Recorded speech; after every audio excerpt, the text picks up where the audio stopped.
How has DeSantis been responding to some of those criticisms? He's been trying to thrust and parry it by not exactly naming Trump by name, but by comparing himself, saying, I was actually the one more aggressive against COVID lockdowns and on abortion and various other cultural, social issues. DeSantis has been talking up his own credentials as Florida governor. Whether that works or not remains to be seen. Welcome to The Debrief, where we talk with the Washington Examiner's top journalists about the headlines they're covering this week and where the story's going next. I'm Sarah Bedford, and I'm here today with magazine editor David Mark. And David, former President Donald Trump has been going after Governor Ron DeSantis, his main rival, more aggressively lately. What has he been attacking DeSantis for?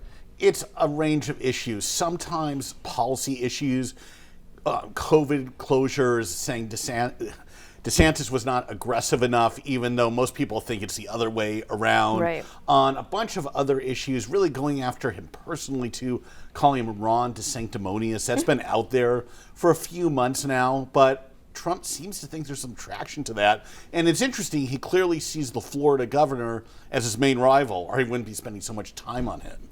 How has DeSantis been responding to some of those criticisms? He's been trying to thrust and parry it by not exactly naming Trump by name, but by comparing himself, saying, I was actually the one more aggressive against COVID lockdowns and on abortion and various other cultural, social issues. DeSantis has been talking up his own credentials as Florida governor. Whether that works or not remains to be seen. Former Congressman Will Hurd, a name that most normal people probably haven't heard in a while, is jumping into the 2024 race. Yeah. Why? It's a good question. It's not totally surprising that former Congressman Hurd is running for president. He's been teasing this for a couple years now, really since he left the House after representing a district along the U.S.-Mexico border. In Texas, it ran for hundreds of miles. He's kind of portrayed himself as a more centrist, reasonable candidate, you might say, but he's waited so long to get in. It seems a little late at this point. He seems to be running in a more centrist lane, also arguing that Trump cannot win as he tries to recapture the White House.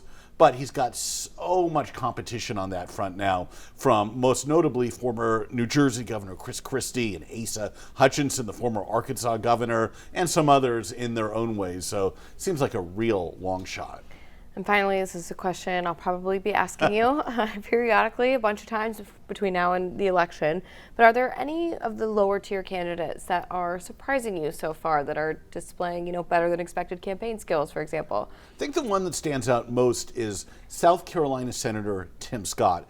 He's somebody who's really got more of an uplifting, forward-looking message. It's not mean and angry the way that, say, Chris Christie is against Donald Trump. Maybe that's the best way to go at it.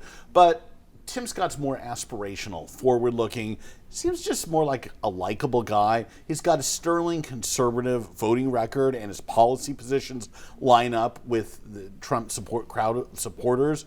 So that might be an opening to him. At least he's getting a lot of good media at this point.